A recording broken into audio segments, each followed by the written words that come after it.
Thank you for viewing this YouTube archive of a Conscious Consumer Network broadcast. Please feel free to share it far and wide. Check out our weekly broadcast guide for weekly updates on scheduled broadcasts. Help keep us on the air by contributing to our network support fund. You can follow us on Facebook and Twitter or get in touch via email. We thank you for supporting free and independent media. Good evening, ladies and gentlemen. This is the Minority of One report of February 7, 2016. And you already see my perfect guest for tonight. Oh, we have a busy time, I suppose, in the next 2 hours, because there is so much to tell about what is going on in this world, isn't it, Ole Dammegard? It is a challenging time, a wonderful time, a horrible time, a dark time, a light time. All wrapped in one, yeah. I worry about things, and there is one thing that I worry about that is more in my arena, so to speak, and that is the story about the Zika virus. My dear friend, Dr. Vera Scheibner, she is the world-renowned vaccine damage expert, and she has written in the British Medical Journal a rapid response explaining that the vaccinations that pregnant women in Brazil got since the end of 2014 have resulted in many births of children with tiny heads, as they say, microcephaly, or unfinished skulls and brains. And that's very, very dramatic. And the key word in all this has nothing to do with mosquitoes, of course, and has nothing to do with Zika virus. It is all about the fever that the mothers got, the pregnant women got, while they were having their baby gestating in their wombs.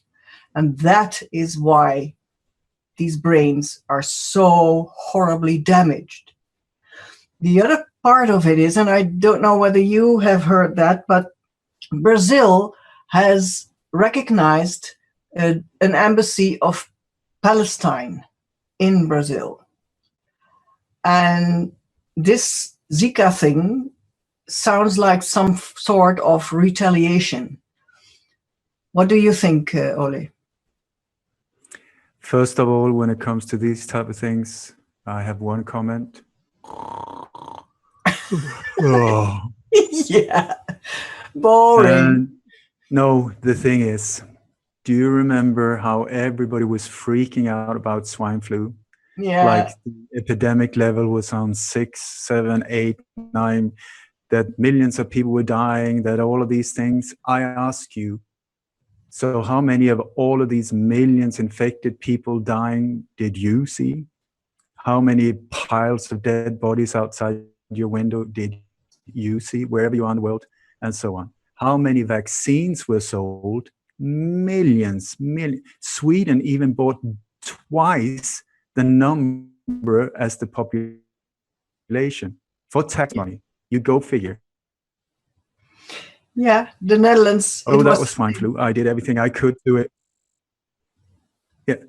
No, so that was 2009. I did everything I could on radio down here to please let at least sort of people could inform themselves about what it was they were pumping into their poor children and family members and so on. Also for the doctors to understand, because they didn't know and the nurses didn't know. They all thought it was for good.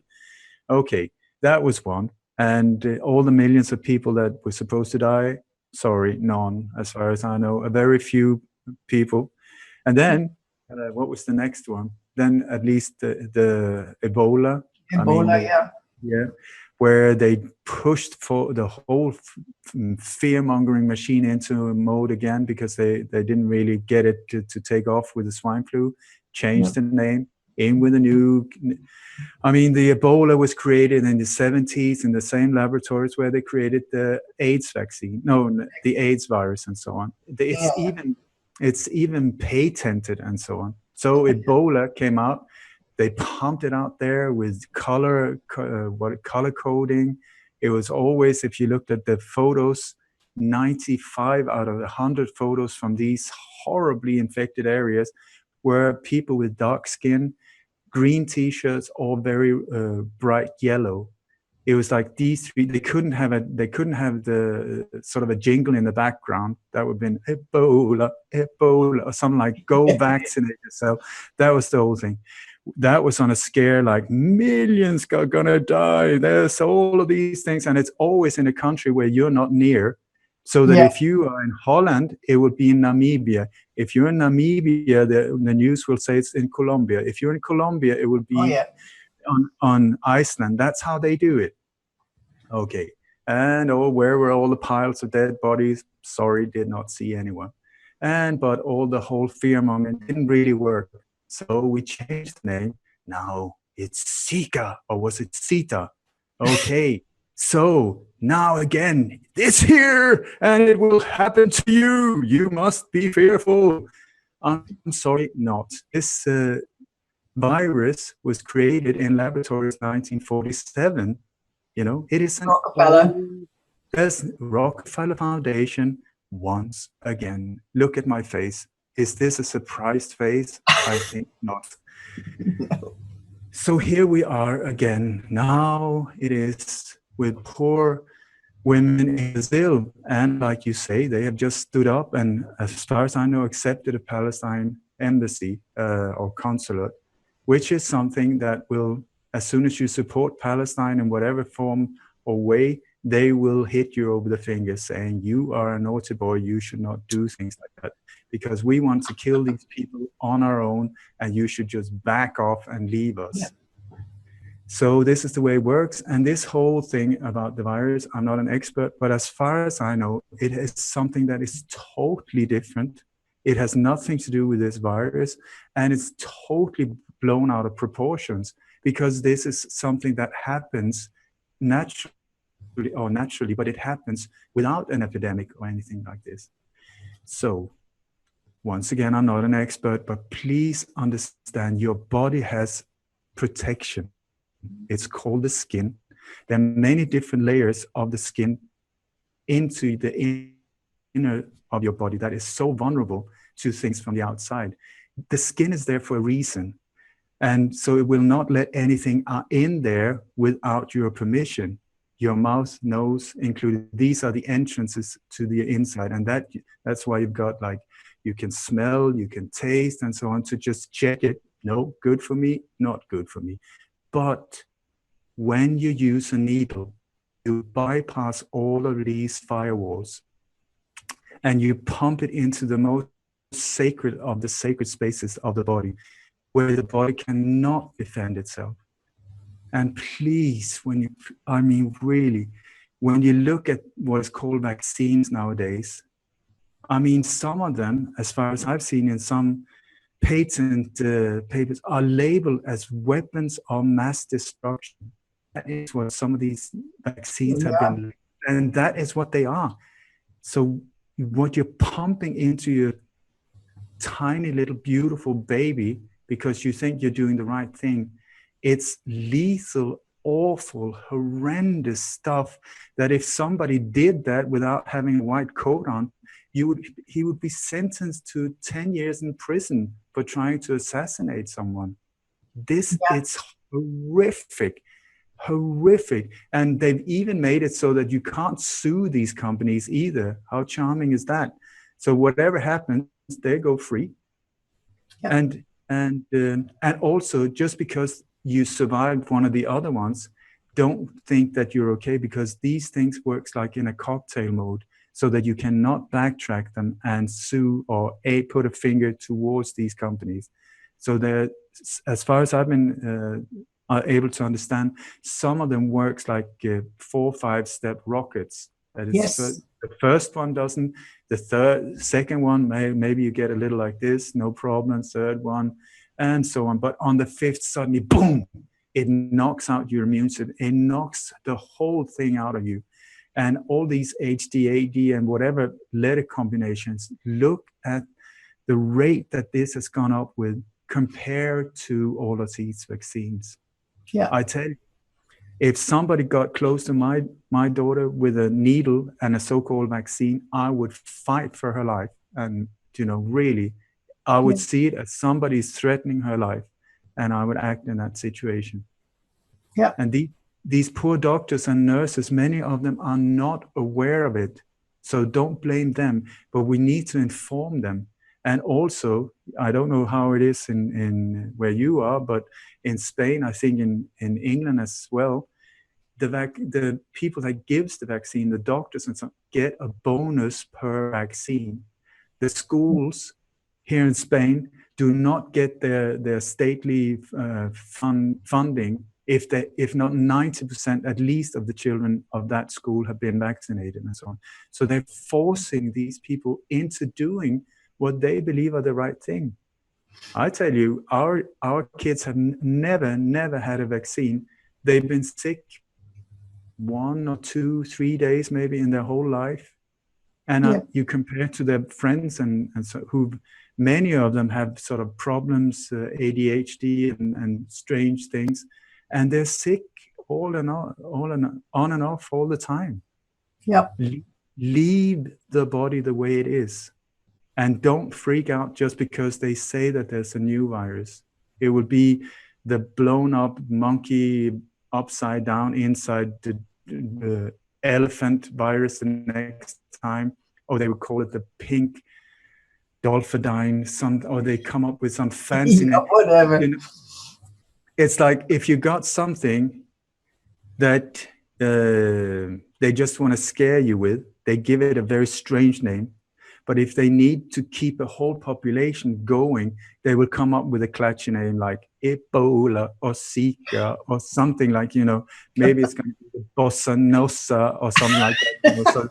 So that it will get to your subconscious and you will not remember it or forget it, because you need to be able to spread the fear to other people. Have you heard about if the name is too complicated, you will forget it. Have you heard about it needs to be catchy. This is how they do it. Yeah. So, with Ebola, they have tried to spread it all over the world by taking Ebola patients to hospitals in the United States. That is Patty Doyle who reported that. She could track some specific airplanes that are flying ambulances, so to speak, and they flew back and forth between the States and Africa. And there was one video clip on YouTube where you saw that a victim of Ebola was coming to or from the plane, I don't remember, and everybody was covered up in these space suits, and then there was one guy with a clipboard and a pen. So it is so ludicrous. No, it is. These are staged. They're staged events. We're talking about psyops. These are filmed events that has nothing to do with reality. They're there to freak you out. That's the whole point. So these, I know we had here in Spain. They're always, like when you have these things and you need to scare people, they always aim at children, women, nuns, mercenaries, priests, what else? Doctors, nurses, these type. If they are infected or something, that will get the emotions going.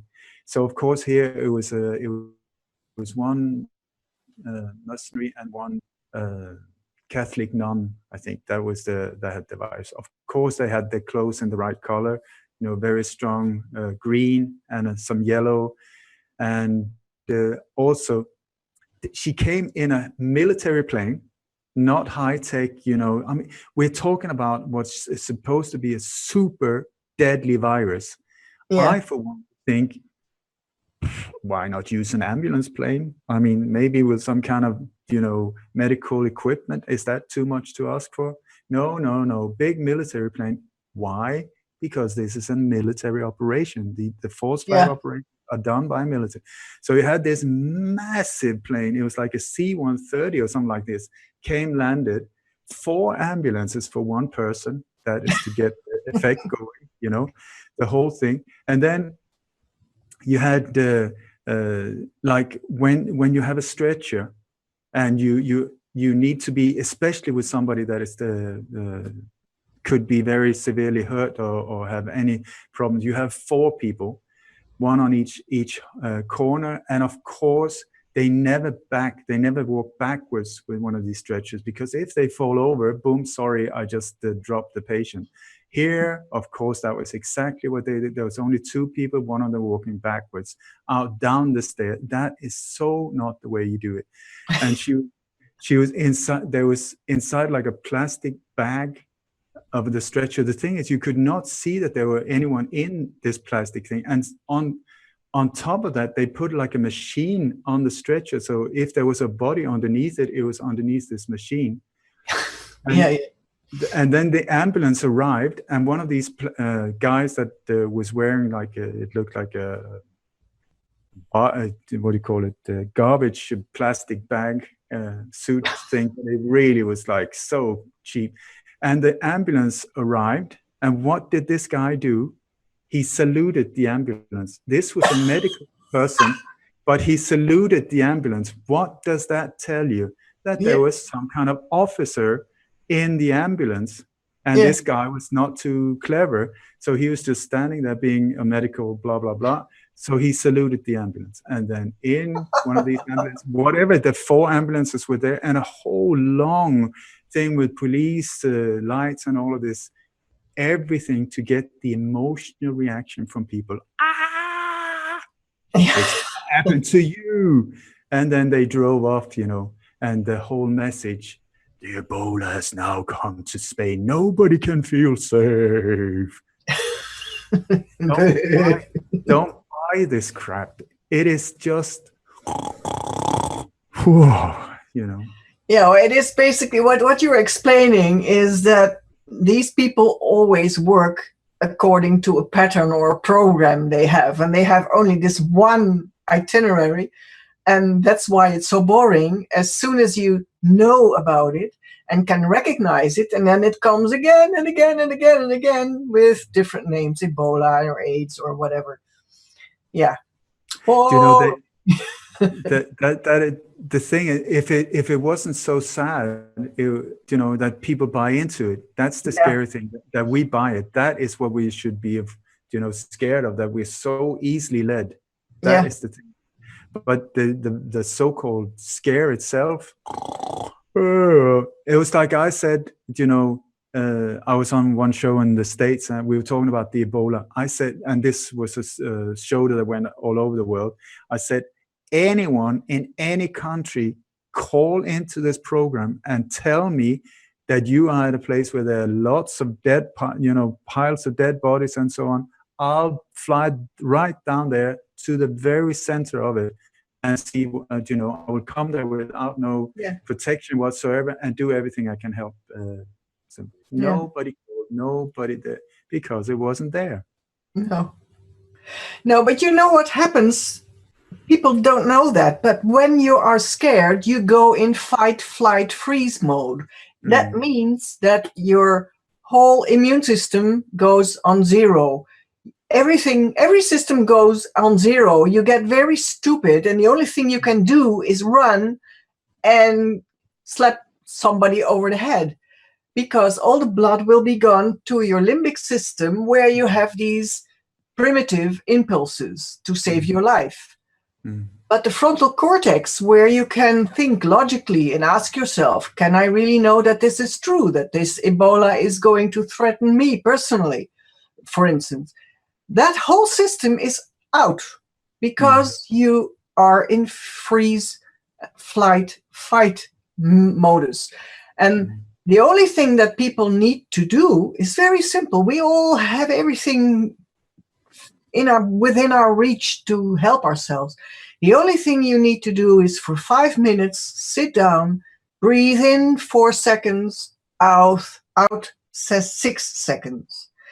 4 in, 6 out. And then you get out of the fight, flight, freeze into the normal range. And then you can think straight again. That's all that's needed. The same thing happens when people take an exam. Then they get very stupid as well, because they are in fight-flight modus. So the only thing is to turn it around. I totally agree. I mean, the thing is, we are in a situation today where we're up against a force that is trying to attack us from all different areas. I would say it's full-blown war in one way. Yeah, I mean, absolutely. they're trying to get us through the air with chemtrails, through the food with GMOs, through water with flora, through media, not to say the least, through false flag operations, through wars, through all of these campaigns and propaganda being pumped at us. So Entertainment. Entertainment. So really, we should salute ourselves that we're still standing, because we're up against the biggest propaganda machine ever. So I applaud all of us that we're still. And because if it had gone according to the plan that they wanted, we should have been gone a long time ago. Yeah, so, I agree. But when the next thing comes to you that it seems scary, you know, just like you say, instead of reacting, because that's what they want you to emotional reaction with no use of the brain whatsoever, just that's the one they want.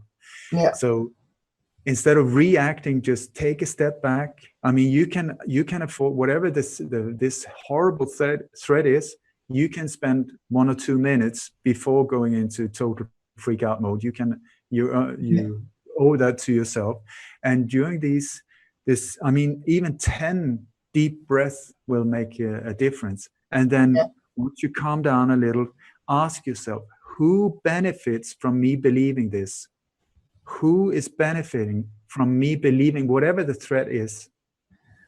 And I tell you, you will come back to the same group again and again and again and again and again and again and again. Yeah. So, and if you are loyal to yourself, will you benefit from believing this? And the answer is more or less always no.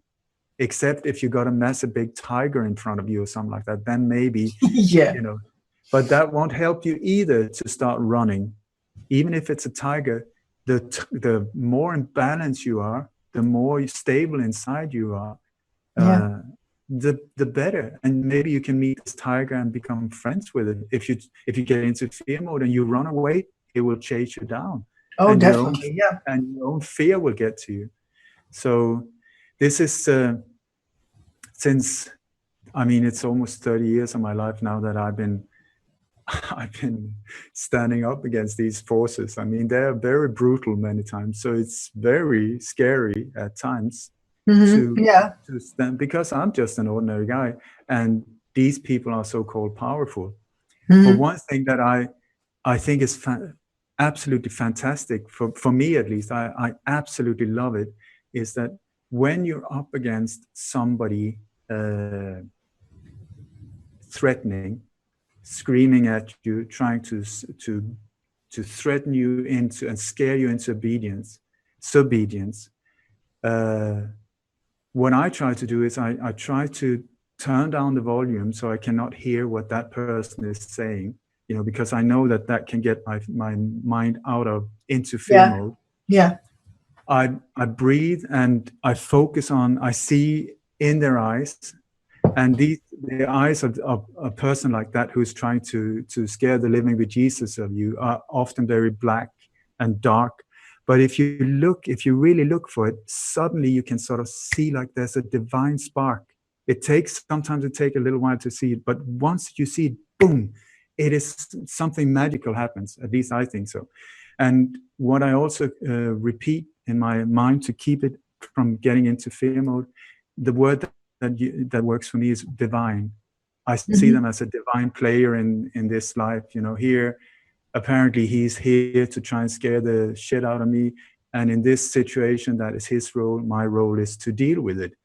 So I repeat, divine, divine. He's somebody's brother. He's somebody's father. He's somebody's son.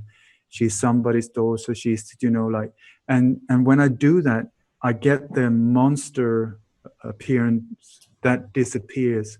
And if I can manage to stay in love mode, what I call love mode, in these situations, I tell you, many, many times there's like magical, it's like diffusing a bomb. It's like you're standing with a bomb and it diffuses it. And this person it's very strange to see, because often these people are armed and they've got all of these things on them, like I'm dangerous and you are weak. And the thing is, when you meet them with non-fear and non-violence and just love, but I'm not talking about being a wimp. You need to be rock steady inside of you.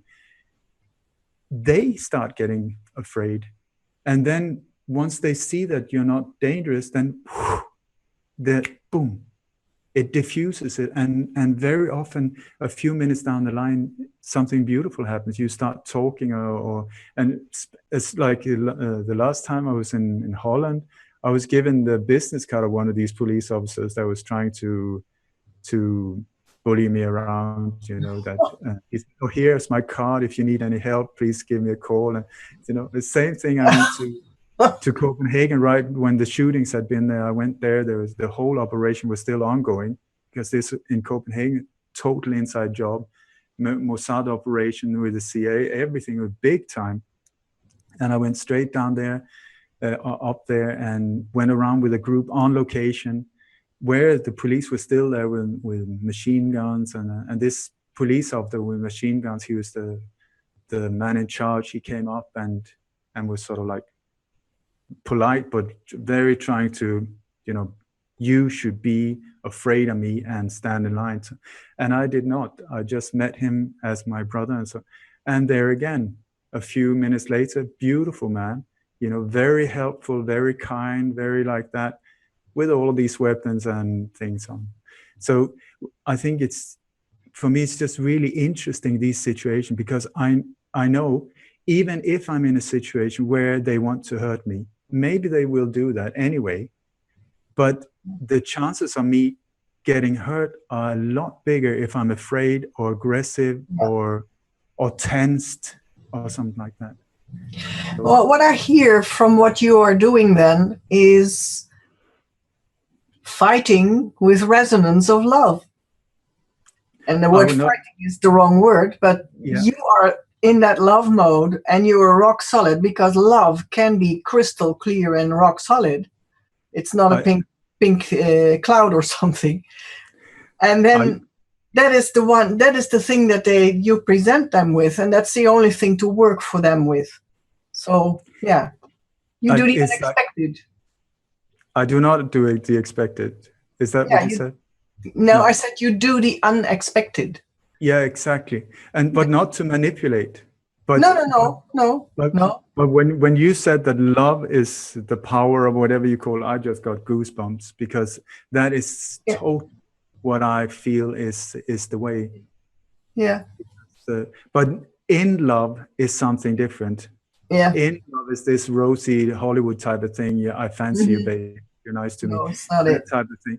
But love, real love, the power of love, that is incredible. Absolutely, that is the force.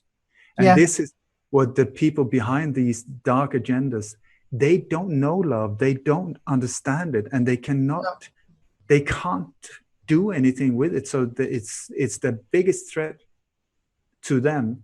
Yeah. But I say to them, don't fear it. Don't fear it. You can have it as well. You just need to let go of all that crap that you're trying to push on top of us. You need to let go of all of these power, control, all of these things, because you will not find true happiness through that type of behavior. And it's not okay, that you force all of these wars and horrors and stuff on the rest of us. Absolutely not okay. It needs to stop. This madness needs to stop. Absolutely, yes. But I think it is that they don't know love because it has been taken from them in their training, in their youth. From a very early age, they have been manipulated into being something that they are not to begin with. And this is why I have no negative feelings for them. I don't hate them. I don't fear them. I just see them as victims of victims, because the people who have been doing horrible stuff to them were victims of other people who were doing horrible stuff to them. Yeah. but we need to end the loop. We need to get out of it. Yeah. Get People repeat what they know, especially when they're under stress. Then they do what they know, and that if that is a negative thing, they will do negative things. Yeah, that's how it works. Yeah. But I don't want to go that way, so I want to go another way. And I tell you, it's really fun, because one of the things that I've really devoted my life to are very spiritual things, like top political assassinations and false flag terror, state-sponsored terrorism. I was kidding when I said spiritual, but and a while ago I was contacted by the Hells Angels in Sweden, and they said that they were watching my talks on YouTube. Because, great. Wow, because they said that they're the victims of false flag operations too. They're being blamed for it. Many of these operations they're there as patsies taking the blame for it, but they're not the ones doing it. So I thought that was really interesting. Yeah. Oh, wonderful. Yeah. Give me a Hell's Angel anytime. That's what I say. No, but also, like when I talk, I would love to go and speak to gang members in LA or whatever, or prisons or whatever, to help people take back the power, and also to get them to see that they're actually being used. They think that, oh, it's cool to be bad and that we're standing up against the system. I'm sorry, you're not. You're playing the system right the way they want it. They want you to be horrible. They want you to be bad. They want you to kill people of other minorities. They want you to behave like this. So if you really want to be a revolutionary or somebody that stands out from the crowd, be good. Be strong and good. Do good, but turn it around. So all of these beautiful alpha males and females that are totally lost in some dark alley, where they've been lured into drugs and violence and so on, instead of the way that they really should go. We need to get them back. Yeah. I wonder though how it works out. How does that work when you are being raped by a guy who is 20 times stronger than you are? And I haven't figured out a way to handle that other than play dead. I have not been raped by somebody who's 20 times my size. Yeah, well, I have been. So that's why I bring it up, because from what I remember is that I stood no chance whatsoever physically. It just happened. But this is, Desiree, I'm very, very sorry to hear that. At the same time, horrible things happen to us in life, many different variations. And the only thing that we can is deal with it. And there's different ways of dealing with it. You're standing up. You're a beautiful, amazing woman that are using, I would say, partly this as a force for good. You've turned it around and changed it and transformed it into something good. You could have become very hateful and violent and bitter and angry, but you choose to go a different way. This is that's the only options we have. We never know what's around the corner. So you know what happened to me years afterwards is that I was in a training and people told us to dress up in the person that you never wanted to be. So became this image of a thick, fat, ugly sex man. Can you imagine? So I had to borrow clothes and stuff, and I painted chest hair, and I really tried to be that character. And to get into that personage, I started to pinch whores in their behind, because there were other people in the training that dressed up as a whore. So I thought, when I pinch them in their behinds, that might help me getting into character. And then the second time that I did that, I started to cry. And immediately someone from the staff was standing next to me, and she said, here are two things. Desiree is crying, but what is it with the old man? And then I knew it immediately. This old man wanted love, and he had no clue how to ask for it. That was all. And that diffused the whole thing for me to rapists as well, because it's basically the same thing. So that is how I could turn that around. And yeah, it still has effect for me in other ways, but the sting is out of it. That is the thing, to get the poisonous, and what do you call it? The bee sting thing, out of you. And then some things takes a long time to heal. I was messed up in ways as well that I struggled with my whole life, but it's happened. So what to do with it? That's the thing. And it's always in here. That's where the real battles are. And, when I was living in the hospital with my son, to help him not be alone and do things together, I made some little sayings in a little booklet. And one of them is, it doesn't matter what happens to you. It's all about what you do with it. And that gives a lot of freedom to see what your options are and change in the way that you really want to be. But yeah. I saw this fantastic documentary. I think it was a French documentary. It was about a case in Canada. I think it was Canada, where there was a young couple. They were only 15, and a girl and a boy. They were sat on a bridge over a river, and there were two prisoners that had escaped from prison that came there. They raped her, killed him, and threw their bodies in the river.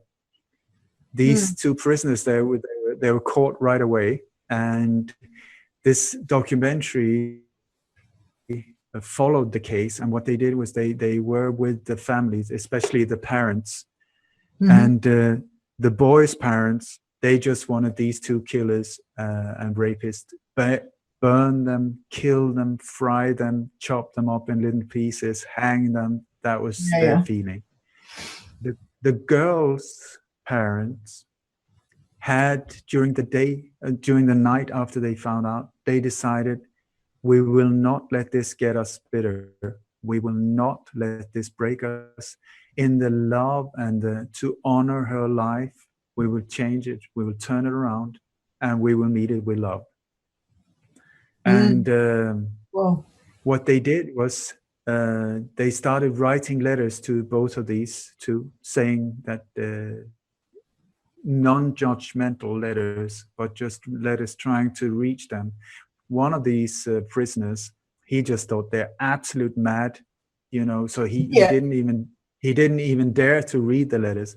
The other one started reading the letters, and he was like so confused, because he said, you should hate me. You should disgust, you should be disgusted just by the look of me. How can you write to me like this? And they kept writing. He wrote back to them and said, leave me, stop it. You don't see who I am. I'm horrible. I've done horrible things. But they kept this thing. And in the courtroom, you saw them as well. They were sitting there smiling to this man, not pretending. They were smiling to this. And it was like, how do you do a thing like that? And then both of them were sentenced, of course, and life in prison or something like that. And the hard guy, he just kept being hard. But the other one, these letters got to him, and it started breaking him down. He started painting studying, reading poetry, all of these kind of things, you know. Mm. And the whole film ended with the parents coming to the prison, meeting him the first time, and they hugged. Everybody was crying. The guards were crying. It was just incredible, the healing that happened there. Oh wow! And Wow. and just like you say, and like your saying was that whatever happens, the choice is how you will deal with it. I thought it was such a beautiful example of how you can. They were both the same. They were both in the same situation. These two parents, or pair of parents, and they chose so different. Yeah. And, yeah, it's beautiful then that it is an example that you can go that route of love. And I think many people underestimated their own ability to do that, because you really have to change something inside and choose very consciously to be love. Yeah. And forgiveness is the tool. Yeah. Because the thing is that the one attacking you, if you walk around, the one who did this horrible thing to you, you could go around and have all of these horrific feelings and horrible feelings towards him 20 odd years, but the feelings would be inside of you. You would be the one suffering. He wouldn't even know about it, maybe. You know? Exactly. So True. Who's the one being punished? And sometimes people, when they go with all these negative, horrible feelings, they get sick, they get cancer, they get their lives destroyed. And is that what you want to give that person who did the absolute worst thing to you ever, that you would give them that one as well? So maybe the worst thing you could do, if you want to get back to them, is feeling fine and living your life to the fullest, and show them by your own power how weak they were. Yeah. I don't know. It's reminds me, there was a radiologist who said to me he had made a x-ray of my son, and he should have said whether the x-ray as an x-ray was okay or not interpret was on it. But he did that. He did interpret what he saw on the picture, and he said to me, something is not right. Well, please don't tell that to a mother with a kid with cancer in the hospital, because the earth opens up and you're gone. So I thought, this guy needs a little lesson from me. He should not do this with other parents. And so there was a meeting set up that I could speak to him. And everybody was very apprehensive of what I was going to do, because they had seen my fire and they thought, oh gosh, what is she going to do? And then I came up to this guy, and he was an American. That made it easy. I came up to him and with fiery eyes, because I really was mad. And I said, you owe me one here and one here. And he was sort of, what? Like that. And everybody had to laugh. And I thought, this is the only way, this guy will never forget what I did, and he will never make that mistake again. Well done. Humor and love are beautiful things to work with. Yeah, I totally agree. Humor is another one that can defuse the bomb as well. Absolutely, yeah. It's a very, very powerful weapon, if you want to see it. Yeah. So, Desiree, thank you so much for inviting me. Yes. And well, as we said, there is so much going on in this world that is awful and negative and dangerous, and at the same time boring, because many of it follows the rut of these programs. But what is it that interests or vexes you most at the moment, Ole? My family. Talk about the unexpected. But they're the ones that really are closest to me. But at the same time, somehow I've become sort of like someone that people turn towards when it comes to false flag operations, because there's so many of them, and I've been exposing them for such a long time. So these are the things, but they're just coming at a rate. So it's like, oh, It's God, ridiculous. another one. But the thing is, they have a very, very tight timeline. It needs to be very scheduled. It's very static. These people have not a lot of imagination, and also they've used all the options. It really is like if somebody asked you to direct a Rocky film, Rocky Balboa, okay, and you're now 20. up at Rocky 42. How do you keep changing the theme without people understanding? Not easy. I mean, they even had the underwear bomber, and I mean, so a while ago, tell I me said, one guy who will damage his own family jewels. What guy does that? Yeah, exactly. But no, but I said, the only place they haven't sort of used in these is a hospice, but that wouldn't really work. So the only one that they haven't used as a patsy or somebody to blame it on is like a mad grandmother in a wheelchair. That is the only option left almost now. So, and I was kidding, I said in some program, I said, the mad grandma bomber sitting on a bomb and then with 2 machine guns in the handle of the wheelchair.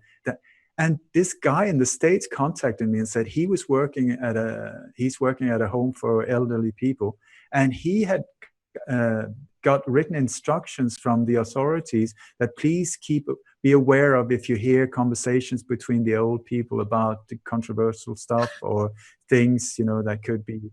I was like, oh God, are they preparing for that one as well? I mean, it's really getting desperate now. So, but it's also becoming like a joke. It really is a joke now with these things. Yeah. So, at the moment, I'm in the process of filming a pilot for a series of documentaries where I go. The whole idea is to go on site where these false flag operations have happened with a film crew or a film guy, and just step by step totally pull it apart and show what actually happened. So I'm going to do, my intention is, I've just come back from England. We did the Woolwich beheading. Do you remember where these 2 black guys are said to have chopped the head of an English soldier? Yeah. Oh, one of my all-time favorites. It's so bad. So bad. I love it. So just in the editing part of finishing part of doing that, but I also want to see if I can get funding somehow to go to different places, like the mass shooting, the Copenhagen shooting, Charlie Hebdo, Friday the 13th, the Queen's Day in Holland, 7/7 bombings, Sandy Hook, Boston bombings, 9/11, and so on, and just on location, totally, and so that people can see it on the screen in front of them, because that makes it more believable. For some reason, people love it in the black box. To just put it right up there in front of people so that they can make up their own mind and see, oh my God, I was really manipulated that time and that time and that time, and to get see how these things are pulled off, how they do it step by step by step, and just because this is what I'm trying to do, to take the weapons away from these dark forces. They don't have a lot. They got very few methods and very few ways to get to us. So just by showing this will hopefully disarm them. And also, I think it's fantastic because they've dumbed us down in so many ways and numbed us down through all of these videos, games. And so soon, how can they get you to get fearful if you're totally numb? So they've numbed you, and still they need you to be fearful. So it's working against them now. Yeah. So, That reminds me of the Jewish guy who went to Auschwitz with a television, with a video camera. He went to Auschwitz. with a video camera, and he had this guide, a woman, and he let himself be guided through Auschwitz by her. And then they came to a room, and she said, "This is the gas chamber." And he said, "Oh, how come that there is a normal door opening to the inside here if it's a gas chamber?" Things like that, you know. And No. in the end, he spoke. Yeah, this is. Sorry. No, he's. I can't remember his name. He's a young Jewish guy, or Yeah. at least he was very young. When Yeah, he was very. Yeah, it was 18 or 16 or whatever. Yeah. It was fantastic what he was doing, because when you come to the Holocaust thing, I tell you, this is the area you are not allowed to touch. It's the most sensitive minefield you can ever get yourself into, and this is why I've done interviews about it, because they are trying to use the Holocaust as the weapon to shut us down. Yeah. As soon as somebody comes as a real critic, showing real evidence, whatever it is, doesn't matter what it's about, suddenly you will be called an anti-Semite or a Holocaust denier. Yeah. And if a Holocaust denier is to deny the official story, then I'm a 100% Holocaust denier, because I look at the evidence. I mean, I am a simple man.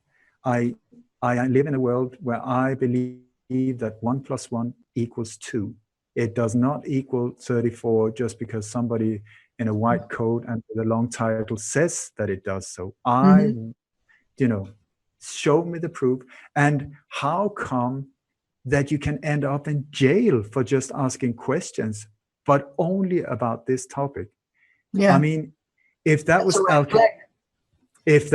Capone that said you're not allowed to study the mob history, okay, I can understand. He's got an self-interest in that, so why are we not even being allowed to that? And that is the reason why it's so important to speak up about these things. I've been part of books, I've done interviews about the Holocaust thing, not because I'm a super expert, but because I'm using a rational brain. I thought I knew history I've been to many of these concentration camps and so on. I thought I knew history, but I've only known the history that is written by the conquerors, not the exactly. Mm-hmm. And when you come to concentration camps that are sort of where the chimneys are not connected to the gas chambers, where the so-called gas chambers would never, ever in 100 years be able to cope with so many bodies. No. They stacked them 5 on top of each other. They said, absolutely, you cannot do that. It's max 2 on top of each other. There's the gas, just like you said, there were glass windows and the doors went inwards and there was leakage everywhere. It would kill everyone outside. And Cyclone B only killed lies. It did not kill people. There was one gas chamber, for the clothes. Yeah, that's the thing. And you will see when you use Cyclone B, it has a very, very blue color, and a very intense color. And in the so-called gas chambers, there are no blue residue in the walls, but in the area where they delouse the clothes, it's super blue. Yep. Yeah. And it's just the walls are knocked out in the so-called gas chambers, to make a big room like that. It was shower rooms, and also the holes in the wall the ceiling. They were knocked out this after the war ended by the Russians. This whole thing was done by the Russians, and I really think it was at the meeting in Yalta, where Eisenhower, Churchill, and Stalin met, where they came to an agreement. Listen, we need to get the blame away from us. We're going to get all the blame on Hitler. So nobody, it's the old Roman tactic, diversion. Look over there. That's the bad. It's him. So war crime allowed to be tried against Germans, not Americans, not English, and so on.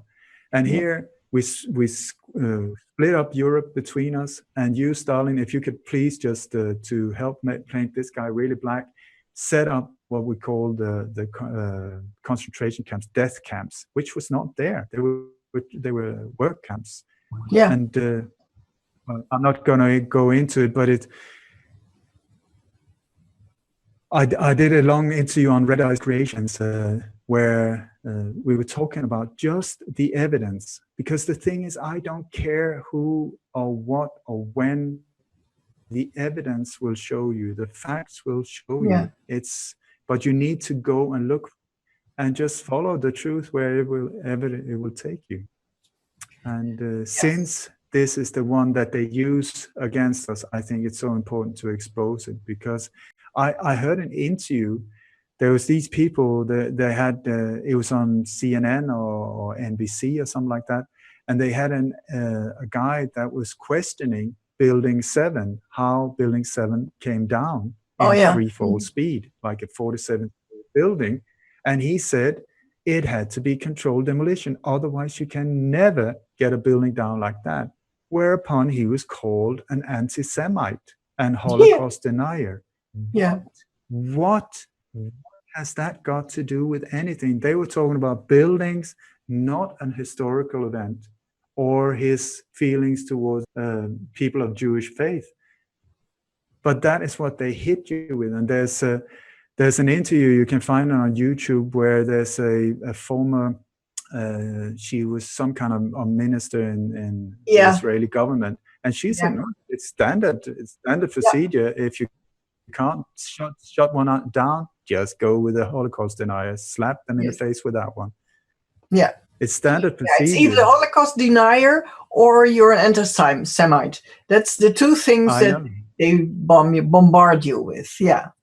And then I think, why would a people want to be a professional victim? It's beyond me. Why would you want to be that? Who are you talking about? I'm talking about the people who say we are anti-Semites, the Jewish people. They present themselves as the eternal victims. My father was in a Japanese prison camp. That was different stuff. But also ask yourself, how come it is in Germany specifically that you will end up in jail for questioning these things? Germany should be the ones that would really looking for the truth, because so much guilt has been put on the German population. Absolutely. That I would humbly suggest a lot of it didn't happen. A lot of what we have been pumped with did not happen. I agree. And so why would you be put in prison in Germany if it was not because it's an American military base, more or less? And that is the reason. Yeah, it's amazing. And the guilt that is in Germany also plays in the agenda right now with the people coming in from the Middle East. And I don't know what's happening there, but I see Europe being, well, how you say that? The European peoples are, I think they used to be 35% of the world population. It's 20 or something now, and rapidly decreasing. So I don't know what that is on design also. This thing has been designed for many years. I've known about this mass invasion for 7-8 years. It's just, read the books of Stravinsky or David Rockefeller. It's in there, the whole multiculturalism and the invasion. The whole thing is for them to destabilize. To go into whatever country it is and destabilize it. They have different methods in different countries, but this is one that they use. And I tell you, just because you read about it, just because it says that it's 35% now and 22 tomorrow, I can write that as well. Just because you see it in a newspaper does not mean that it's true. Statistics can be used and is used to whatever way they want to play your brain. I agree. Yeah. And at this point, we are where, oh my God, fear mode, we're being invaded. We're in an invasion. Well, ask yourself, what started this invasion? Is there an invasion? Where did they come from? And one thing, if you don't want people from Middle East, from Syria and so on to come to your country, stop bombing them. Option one, that would make a way of them not leaving home. Yeah, that's, exactly. So withdraw your troops. That would be one good way. And also, I tell you, I was one time in Greece, and there was a big gathering. It was Papandreou and Mitsotakis. There were two president candidates, and I was in Saloniki for a few days. I had to stay there, so I was just walking around, not knowing what to do, and I didn't know that there was going to be this big rally around this president thing in the evening in the main squares of Saloniki. And during the whole day, I saw buses coming from Bulgaria. I mean, busload after busload after busload after busload after busload of buses from Bulgaria, where people were, when they went out of the bus, they were handed these things, with Papandreou, signs for Papandreou. Yay, Papandreou. And then, and then in the evening, there was about, I think it looked like 1 million people or something like that in the town square going, Papandreou, Papandreou. How many of these people were bought and brought in from Bulgaria because Bulgaria was so poor in those? So I tell you, I've seen different type of propaganda thing. You think you see something, it is illusion. And I think, at these border things, you see all of these, oh my God, there's a mass invasion. I would very much suggest, is it possible you have truck or bus loads coming, like 8-10 buses with people that look like foreigners? You park over there, let everyone off. Here's the media. You film them when they walk by. Okay. Then you get everybody, the buses go around you, pick them up over there, go to the next border crossing. 10 bus truck loads. Same story. Off with foreigners, media. It's a new story. Look, it's over here as well. It's over here and there and here. In Sweden, I think it was said that there was 194,000 refugees that came or something like that. That is a lot. So I started asking people around, and I said, have you seen any? Yeah. We got 14. We got 14 in our town. Okay, that's 14 from 197,000. Did I? Oh gosh, yeah. That's 14. Yeah, and in Malmö, well, there's at least 3,000 in Malmö. Okay, that's 3,014 from, add them up. I don't get anywhere near 197,000. It's fear mongering. It is fear mongering. Yeah, but no, we're being invaded here, and they rape you, and they do this and that, and whoa. When you look at MI5, MI6, CIA, Mossad, you got all of these in Germany, you got in Holland, you got in Säpo in Sweden, all of these, they have incredible budgets. How many people do you know who works for these agencies? What do you know? Have you seen them in the street? What do they do all day long? One of the things they do is manipulate. They manipulate you through media. That is one. They manipulate through every single way they can for national security. Absolute bollocks. It's their security. Yeah. They're trying to, from behind the screens, pushing you in the direction they want you to go. And now they're doing it with this mass invasion. And I would very much say this invasion is very much there for one reason. One of the reasons there is divide and conquer. Get into the population, get the population to get upset and point at the foreigners. You are the problem. It is you with dark hair over there that is causing this problem in my country.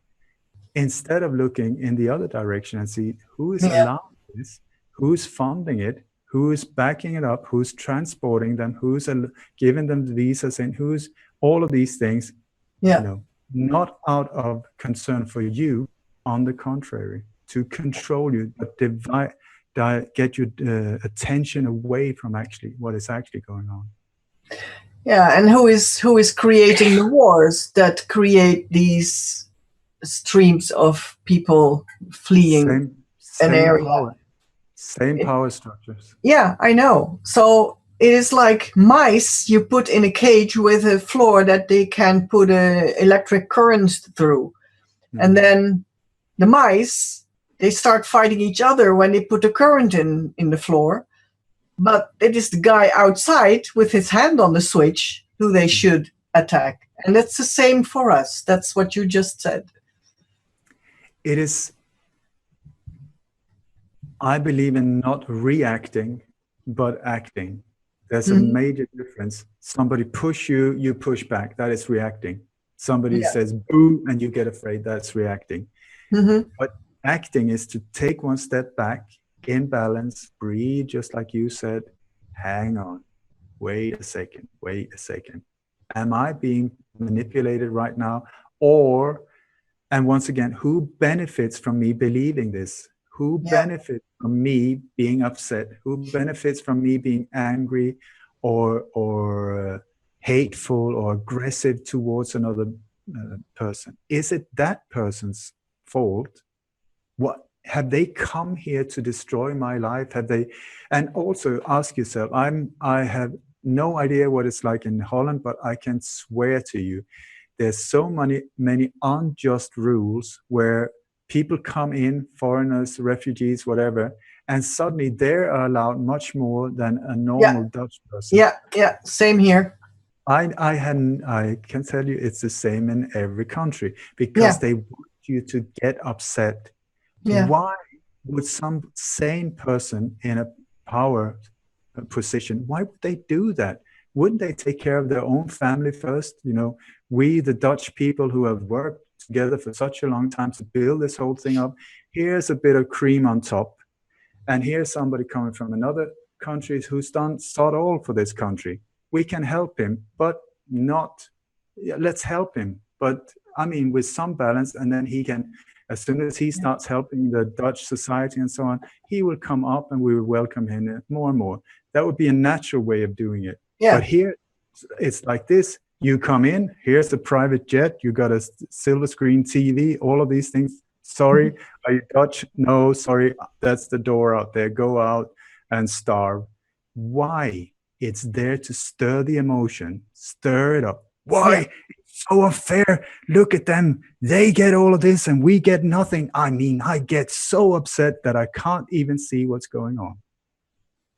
Yeah, that's been going on for years in Amsterdam, for instance. Yeah, I know. It's going on. Very angry. It's the same in Sweden. It's the same in Denmark. It's the same in Finland. It's the same in Norway. How? Yeah, but why? It is through hidden groups like the Bilderberg Group, these hidden networks, Freemasonry networks behind the scenes, playing us like puppets. We pull a string here, we pull a string there, we do, and look, they're playing our games. You know, so I just feel I'm not up for being played. I don't like that at all. You know, I do not like being manipulated with. I want to be a human being instead of a human doing. And especially if somebody else is pulling the strings saying, go that way or hate that person, not up. So it's time to pull the screen, just like in The Wizard of Oz. You know, and she pulled the screen, and who was there with this mighty voice? I'm powerful and you are weak. Who was it? A tiny old guy with a microphone and a massive PA system. That is the power structure. These people are, the people behind this dark power are so weak. Their talents is that they can manipulate, deceive, steal, lie, be horrible, and smile at the same time. That's what they know. They can't. And we say, but they're so powerful. They have all these weapons and high tech. They do not. They wouldn't be able to switch it on. We are doing it for them. This is the mad thing. Without us playing their game, it would be over. If we just said, all of us said, I'm not doing this. If we did it at the same time, boom, game over. Yeah. But until that happens, we just have to keep waking up step by step, gradually. Yeah, one person at a time. And yeah, that's what shows like these are for. So people get an inkling of, hey, there's another perspective to look at things. Yeah. The cui bono, who benefits, is a key question.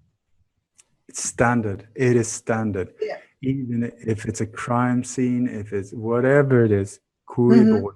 That's the old way. Who benefits? They knew. The old Romans knew. Yeah. They were not stupid. They came up with these tactics.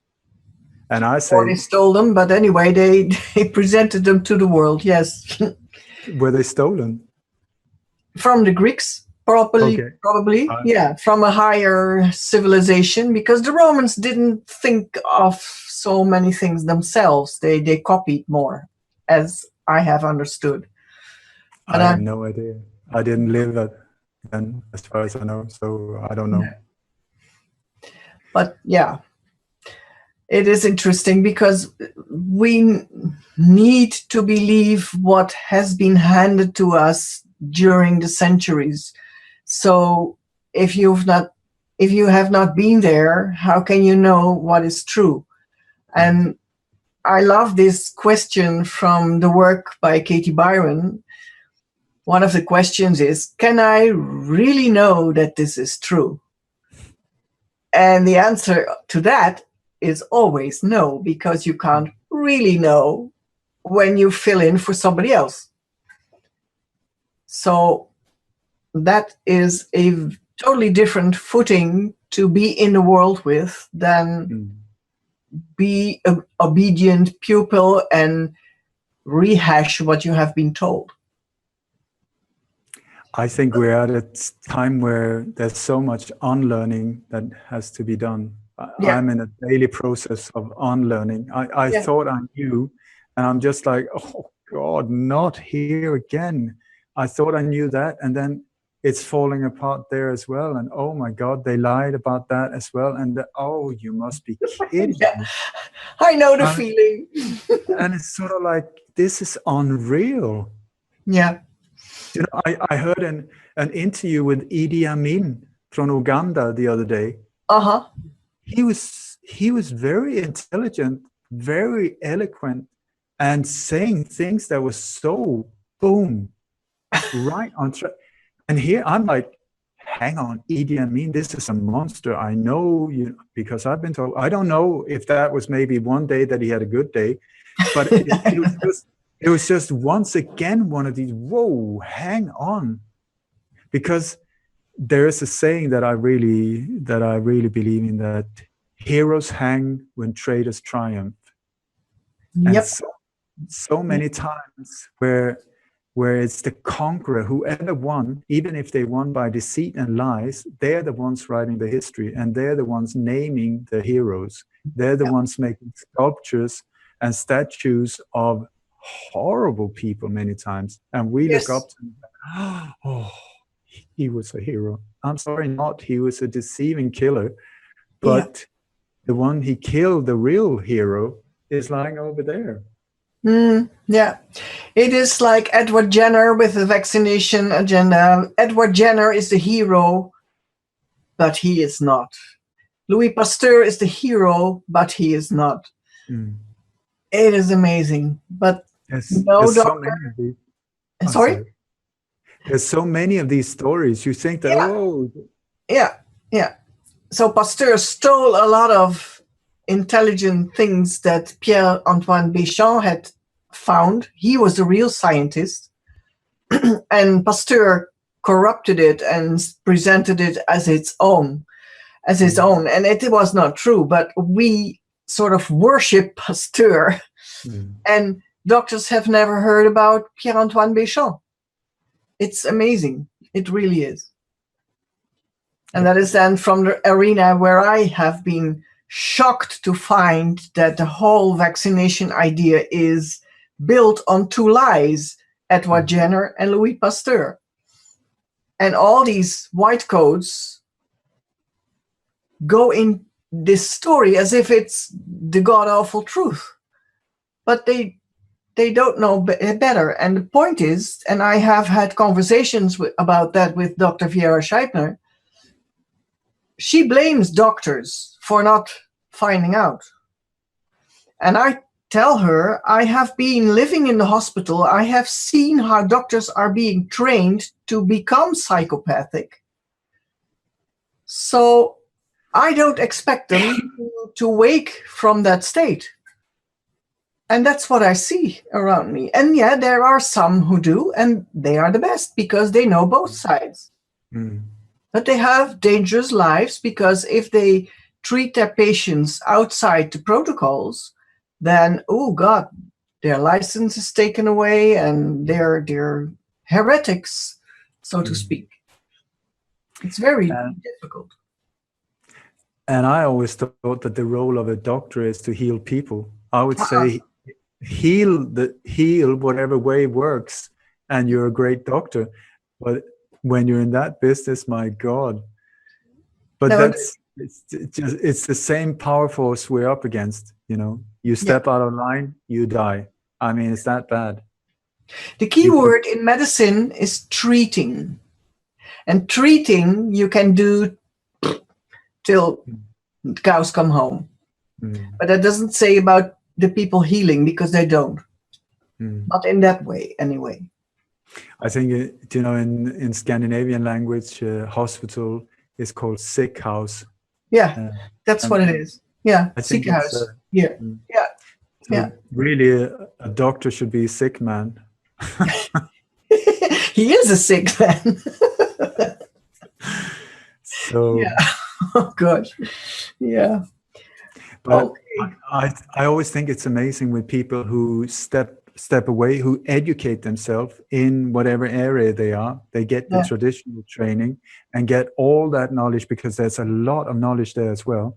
And then at the same time opens up for other areas and see how they can be combined. And those people become the best, I think, and especially doctors as well. It's amazing with doctors that have been real doctors, and then they've seen, whoa, gotten out and started to see, how can I incorporate this with the other things? And then that's true healing there, I think. Yeah, and it's been my experience that it's a lot of doctors who have woken up from the hypnosis of the university and their education and have gone the other way, but at the same time found out about the lies in society that we are talking about, all the false flag things and the boring stuff and so on. They are very up to date with that, because it has been my conclusion, and I spoke with a friend of mine who does the same thing that I do in the medical arena, he does in the financial economical arena, and we came to the conclusion that it is the same patterns everywhere, because it's the same perpetrators. And so these doctors find this same thing and then are surprised, but then go really dig for it and then come up with beautiful stuff. It's amazing. Yeah. It is the same. It's the same. It's the same. And that is why sometimes people approach me and says, I'm in the petroleum business, you know, I've just discovered this, and I know what they're going to say. I have no idea about the details, but I know what it is they're going to say. And it's the same. And the official story is the one that we should question every single time. You know, do not buy what we're just being served like this. No. And especially the easier they serve it to us, the more you should be like, whoa, hang on. If they're just trying to push it to you like this, here it is. That's the way. Whoa, take one step back, breathe again, let me look at it in peace and quiet. And then I would also suggest do you know this black box in front of most people? You can turn it on and off. Yeah. It is like Rather flat these days. it's rather flat these days. I would say that is a new design of a sewage pipe that you're opening into your living room, you're putting your children right in front of it. Yeah. That I would humbly suggest once again that it has been hijacked of forces that are just as dangerous as had it been a pedophile serial killer that was sneaking around in the neighborhood. They're trying to get to the subconscious and your conscious of your child, your family, in many different, very cleverly disguised ways. I'm not saying that every single person that you see on the screen is aware of it. Absolutely not. It is always totally compartmentalized in all of these different areas. Everybody believes that they're doing the right thing. They only see their little part and so on. But also now, after we got these remote controls to the TV, there is a magic button that can work wonders in your life. It is red and it's off. When you press that one, an amazing thing happens. First, you get this strange feeling of being totally bored and restless. And then you want to press other buttons. But if you let go of the remote, after a while you will see, oh my God, I've got a wife. I've got children. Maybe I should start talking to them. I haven't seen you for a while. Yeah. I remember when you were 2, now you're 14. These type of things.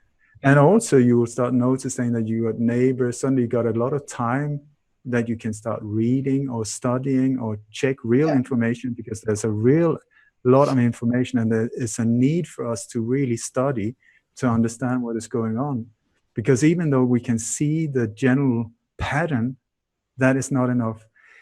At least not for someone like me. I need to know the details. That's the only way I can make a difference. If I really, really know my thing that is where I can make a difference, because that is where I can present things in a way that people will say, yep, I got it. It's not my opinion. It's just I put it in front of people like this. And so watch TV, but do it online or whatever, and handpick programs without commercials, and where you're aware of what it is you see, even though they try to get to you through films and so on as well. There's a lot of these things going on as well. But at least you can, from a distance, start looking instead of just boom. Because we haven't had normal TV for 10, 12 years, something like that. I don't read normal newspapers. I don't read. At the same time, I know a lot. I'm very aware of most things that is happening. Yeah. But through other sources. Mm-hmm. And when I go to someone's home or something like that, and I, for instance, when the TV is on and the commercials and all, it's like being raped. I mean, it's like then you suddenly feel the impact of it when you're not used to it. And how they keep repeating. It's like boom, boom, boom. And I look around and people who do that every evening, they don't react at all. I'm like, my God, they just did this again and again. And did you hear how the volume went up with the? Yeah. Also. Oh my God. And also I have a friend, his name is Mike Williams. He's a radio host and he's a hypnos specialist as well. And we were talking about TV news. And he said, my God, it's incredible nowadays, the level of deception and how they put it together. With colors and all of these things. And he said, very often there's a round thing swirling around like a globe thing with from this program. It's exactly like the watch in the old days, how to yeah. And then below they always use red and blue, and often with some kind of chemtrail things in the background. On the blue. And then you have there's a text ticker at the bottom saying things that is so not interesting. Nasdaq plus 24 but who cares? But that is only there to get your eyes into a special rhythm, because your eyes are constantly start following, and that gets you into this veggie state where you just think back and say, oh, I really need to relax. And then comes the news, and that's when they start hitting you. And what they do is they have these and like keywords that they hammer in there: terror, Islam, terror, bomb, fear, terror, crime, terror, rape. It's not that they have variations. It's terrorism, terrorist, Islam, Muslim. It's not variations of a violent this or something. No, crime, rape, and it's just boom, boom, boom, boom. And then first generation thoughts. Yeah. So he says they really get you into you just sink down in the sofa, and then boom, they hit you with it. So, and what you just said about the eye rhythms, that reminds me of EMDR. That's what psychiatrists use to reprogram you. But that's of the whole course thing. They use it on television as well. Why not? Why do you think it's called programs? TV exactly. Programs. I'm telling you, they're putting it right there in front of our eyes. Do you know what I saw? I think you can find this on YouTube as well. In the 60s, they had every night in the States, they ended TV with the flag, the American flag, whoa, whoa, whoa. Oh yeah. And then the national hymn, so you could stand up in your living room and sing the national anthem. With your hand on your that. But what they did was there was like the words of the song came up like a text ticker, like in an airport, like this. So the whole was there. But if you slow it down and take it frame by frame by frame, you will see that right before the letter appears, there's another letter there. That's sort of, and the thing was, what it said, my God, this was in the 60s.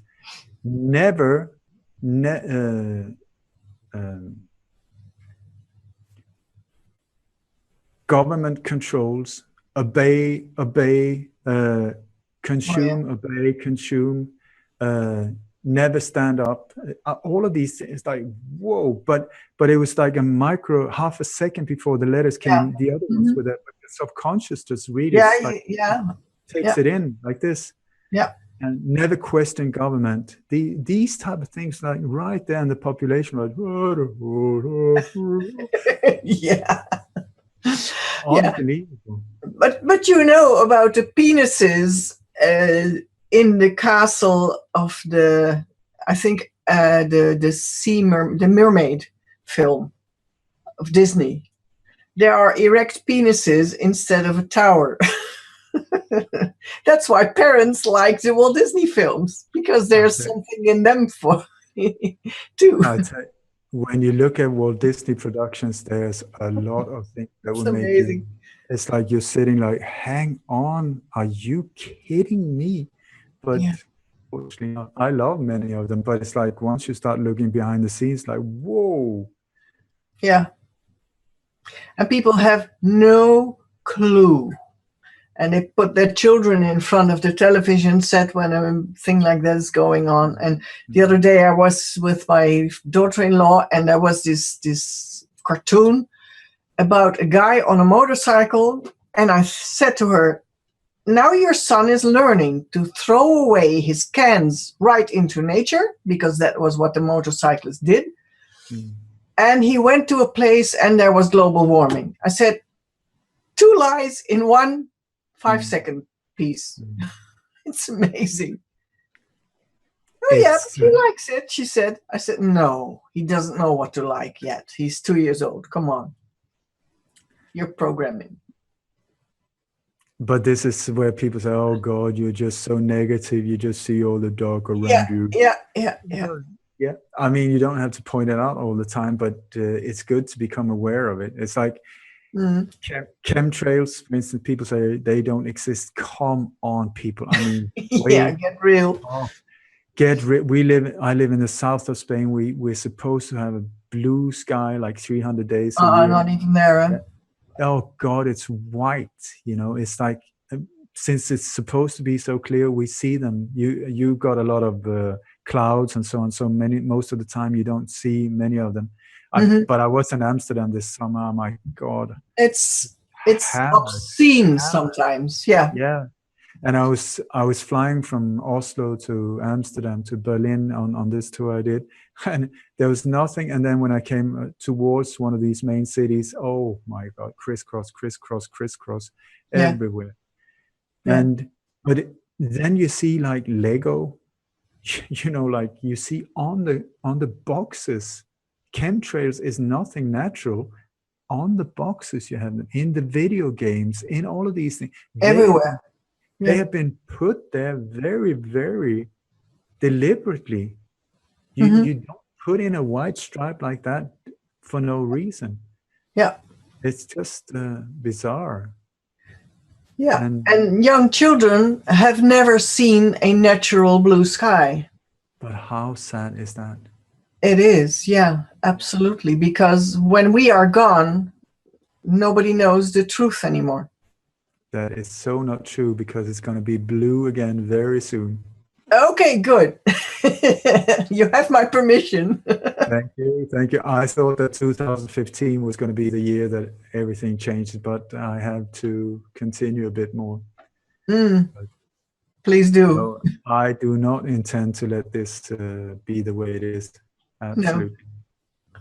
It is unreal here. You know, we on a clear day when they're not hammering on with this crap, you know, we can see across the Mediterranean. I live up in the mountains. I can see down with some 15 kilometers down to the coast. I can see down. I can see the Mediterranean. I can see the Moroccan mountains on the other side. Okay. And then they hammer us for some 3-4 days. You cannot see anything. It's like white. There's this white haze. It looks clear where you're standing, but as soon as you look in a distance, like 5-10 kilometers, it's white. We live in this white, whatever it is. Sometimes pink and green they spray on top of us. Sometimes there's these strange rainbow effects in the skies, you know, where there's no rainbow, but it's the cloud that's I mean, this is a square or a rectangular part of rainbow sometimes. Crazy. and we got chembos as well, you know, where it goes around the whole sun. It's called chembo. And one time I saw it was a foggy day. There was a white rainbow, totally white. Oh yeah, you see that sometimes too. Yeah, correct. What kind of bizarre things is that? Yeah. And have you seen NASA or Nasi? Maybe you should call them. Yeah. Never a straight answer. Never. Well, anyway. They have given out beautiful new stamps with all these cloud formations and so on. That's fantastic. Totally new clouds on it. Yeah. The mama cloud. with Latin words, and they look really fantastic. This is the way it's supposed to look like. Don't worry, go back to sleep. Yes, absolutely. Yeah, I have these stamps in my presentation, in one of my chemtrail presentations, to show that we have all sorts of new clouds with intriguing Latin names, indeed. Yeah. So, but that is the easiest way to let it happen. The educational system is one of their main instruments, because if in the educational system, for once you say something, it will be trickling down to all the years that come after that, because people keep repeating what they know. And when I see what has happened there, it's appalling, really. But it's in so many different areas. I think, for instance, if you if you see that 9/11, if you really start studying this, no disrespect, you need to be absolute brain dead with no pulse whatsoever to accept the official story. I mean, it is below a 3-year than the. I mean, really, if you look into it, it is a total inside job with the help of CIA, Mossad, and so on, done to totally freak us out so that they can get away with their agenda. But then it's the same with the 7/7 bombings. It's the same with Mhm. Madrid bombing. It's the same with the mass shooting in Norway. It's the same with the Queen's Day. All of these so-called terror events that they build this whole thing on are lies, built on lies. And in every new one, they keep referring back to the old ones. Well, at the 7/7 bombings, they were using this and this, the same, this and this. They were not. Well, at Charlie Hebdo, they used it. They did not. That was a lie, built on a lie, that was built on a lie, that was built on a lie. This is the same way they do it in education as well. It starts with one lie, and then you turn it into a fact. So, and then you build the next lie and turn that into a fact that you stack on top of the other one. So in the end, you got all of these lies turned into facts, but they're lies. Yeah. And then we accept them because, yeah, but you can't. I mean, how can you even question all of these facts? Because they're not facts, they're lies. Mhm. But they turn them over one by one by one. Yeah. Yeah, and the other phrase that people often use is, but our government wouldn't do that if it weren't safe, for instance, with vaccines. Oh, no? It's amazing that people give away authority over their own bodies so easily. That's beyond me. I can totally understand the way of arguing. And I mean, in a sane civilization, that would never happen. A true exactly. leader would care for his people. Mm-hmm. But the whole thing has been hijacked. It really, Yeah. these people are not there for our good at all. It's like I'm in a situation where I stand for truth. I live for truth. I love the truth. So who do I fear? Do I fear Muslim terrorists? Do I fear like extremists? Do I fear? No, I fear the normal police. When the police come knocking on my door, Yeah. that time I do not enjoy. You have a brainwashed person there. Yeah. I fear passport controls. You know, I fear the people that are there to protect us. These are the people I fear. It has totally the opposite now. I hang out with Hells Angels. I hang out with gang members. I hang out with, you know, people that have maybe gone off track for a while, but they're, you know, beautiful people, somewhat confused, need a helping hand to get back, and then they're fine, you know. But but it's black is white and white is black. We're behind the mirror. Everything at this point, you turn it around. Yeah. And that is why I love calling things by their right name. You know, the CIA, I call them the cocaine import agency. The FBI, fraud, bribery, and intimidation. Mm-hmm. You know, the White House, the Satanic House. These things, then suddenly you get a feeling. I'm not making this up, but when you really start studying, it's like, whoa, wait a sec, are you kidding me? Mm-hmm. And then, no, but they're there to protect us. They are not. Totally not, no. No, the American Murder Association, for instance. Yeah. What is that? American Medical Association, American Murder Association. Yeah, that's more like it. That's more like it. But also the CIA, people think, oh, the American people, it's for our protection. It's an agency. It's an agency for hire. Whoever can pay them good can hire them. Yeah. And then they then use the army and so on in their operations or whatever, military contractors or whatever. You pay, you can get whatever done. Your Standard Oil, United Fruit, big oil companies. We need to get rid of this president there or whatever. Okay, hire the CIA in, boom, get rid of them. Yeah. It's business. It's ice cold business. It has nothing to do with the protection of the normal. No, and the fact that normal people can't recognize that is because it is not within their frame of reference to do things like that in that way. So they don't recognize that the other person can be totally different and do it without batting an eyelid.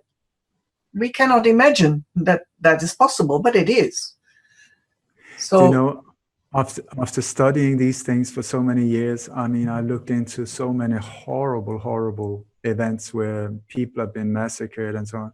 And also the way these same power structures are totally destroying nature and yeah, Mother Earth and killing everything, this. I said, I don't understand the mindset. I just cannot understand it. And I was on Winnie Eastwood show in New Zealand. We were talking about this thing. And then Winnie said, the only reason you can't understand it is because you're not a psychopathic killer. exactly. If you were a psychopathic killer, this Yeah, would be super logical, and you would just do it with no feeling whatsoever, because you wouldn't yeah, feel any remorse or anything like that. But this is where psychopaths have been given power. We have yeah, given away our power and said, oh, here's somebody who's saying all the things we want to hear, because that is what they do. I could be the perfect politician, totally fill people with bullshit, because I know what people want to hear. It's the same, the same. Change, freedom for everybody, equal yeah, rights, stand up, there will be a change. And then the whole thing is that as soon as I stop talking, then I go to my real employers and say, oh, we screwed them over as well, so no problem with this crowd, let's go to the next one. yeah.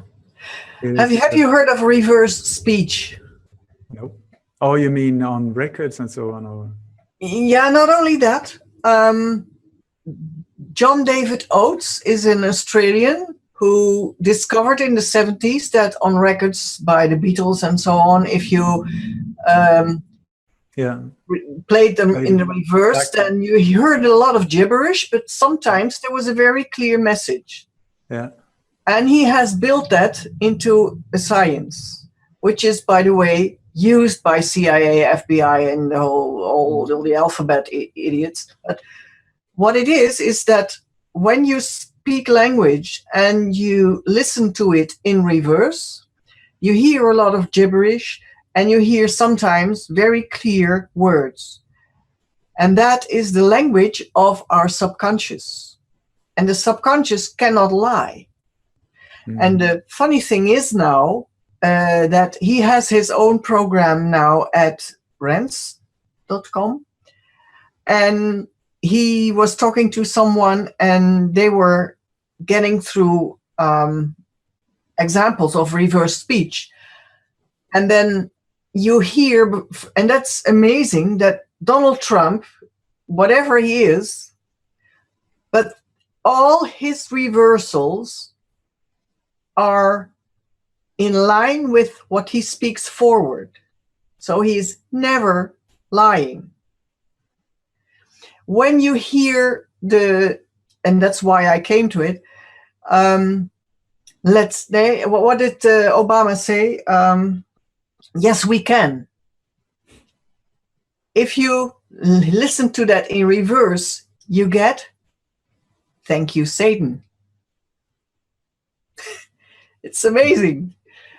And this John David Oates has hundreds of reversals of many people, and interesting reversals by Hillary Clinton and the like.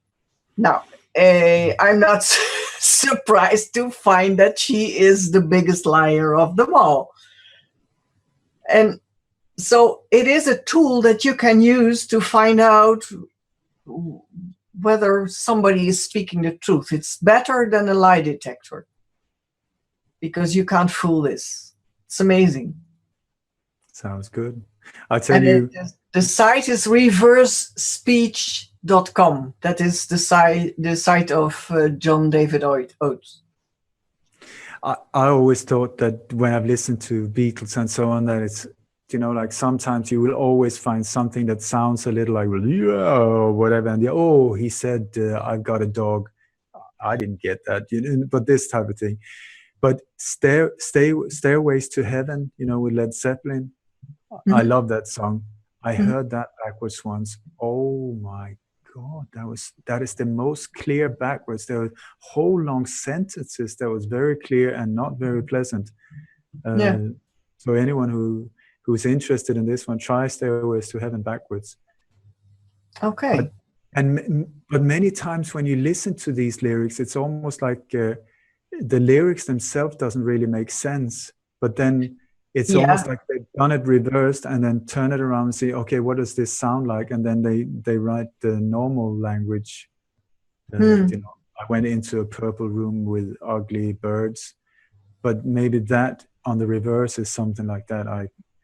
Like the Eagles of Death Metal, I kissed the tongue of the devil, you know. Oh my God. Yeah. What?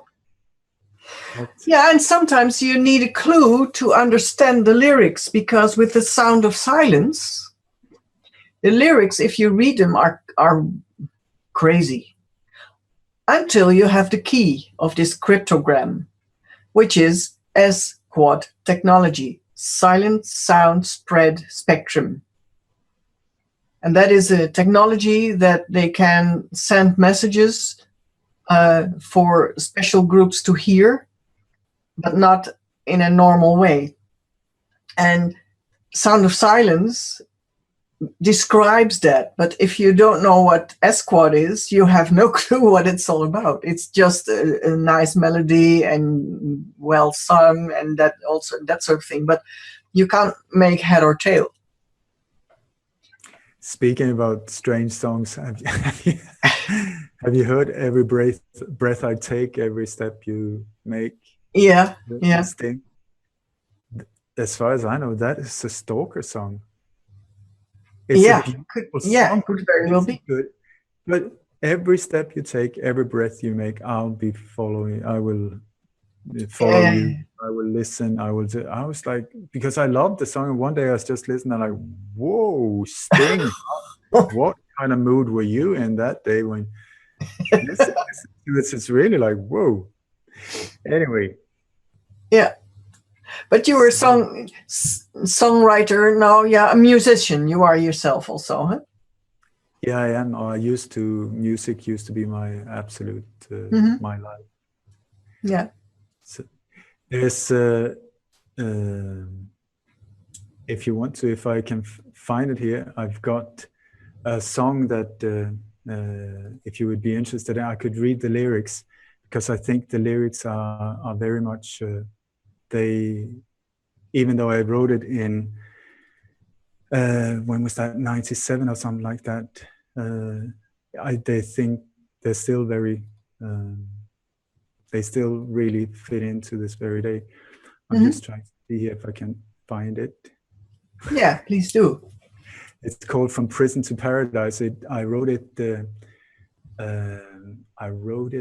after I met David Icke the first time in the early 90s or something like that, where he was an incredible part of me to see what was actually going on. Because up until then, I was very much involved in trying to solve the assassination of Olof Palme, the Swedish Prime Minister that was come down exactly 30 years now.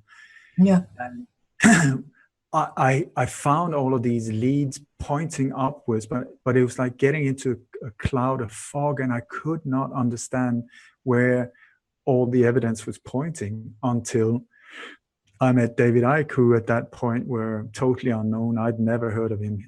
I think we were like 80 people in the audience or something like that. And suddenly he just put the whole top of the pyramid in place and just blew me away. And that has helped me so much to, when I look into these things, see it from a totally different perspective, from a higher perspective, and see if is there possibilities that this is connected with other crimes and so on. So if it's okay with you, I'll just... please do. Please do. It's called From Prison to Paradise.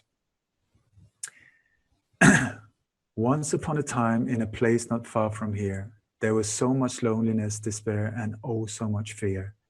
Darkness ruled all over the land. There were lightning in the sky, causing wars and separation, with no one knowing why. These evil times raised leaders, disguised as kind and true, hiding the truth in misty fog so only very few people knew. Controlled by an elite few, manipulating you and me, closing out the light and power that can make us all be free. Wake up, we gotta wake up. Wake up, we gotta wake up now. Forced by invisible powers, demanded to conform, into shapes unknown to mankind, making him totally abnormal. Drowned in debts and sorrows, blaming others for their lot, made man believe to be inferior, feeling tiny like a dot. But then came time of change, covering countries and their towns. Few became many, and soon the prison walls came down, starting with the men in the mirror staring right back into their eyes, understanding that this was a chance to stop those hideous lies. Unhappiness is merely an illusion of misery, based on brainwash and a misconception of true reality. From now on, let's build bridges between our souls and hearts, so we together can rejoice when the final change comes to its start. Wake up, we gotta wake up. Wake up, we gotta wake up now. Turning prison into paradise may seem too much to achieve, but believe me, it only takes one strong spirit to be free. The true power of a pyramid is never ever at the top. Instead, it's with the people that can make this global game stop. Did you get it? Wake up, we gotta wake up now. Oh, wow. Yeah. That is totally appropriate for this time still. Yeah. Still, this was 94 or 97. I thought that, but we're living it. But I think we're living in the times when I said, but then came time of change. They started spreading. It's because when I compare, when I woke up in the early 80s or something like that, I felt so alone, like so many of us, we were totally alone. Nobody wanted to listen, nobody was interested, nobody could see or was just looking with these like, oh God, can you please be quiet eyes? And then now, when there are like millions and millions and millions of people that are so alert and so on it and so on top of many of these things. So there's this experience. Yeah, I'm sure. Yeah. In the beginning, when I was doing my vaccination presentations, there would be people in the room that would get angry and disturb it, the room, and never anymore. No.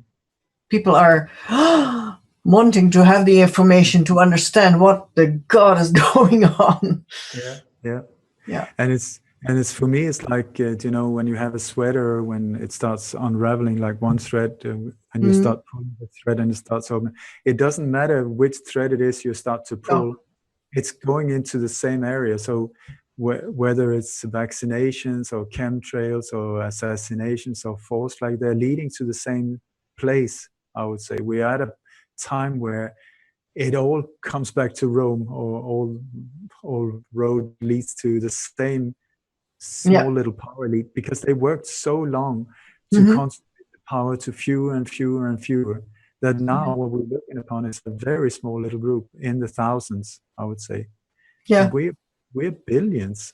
Yeah, exactly. Yeah. Do you know the difference in size of thousands and billions?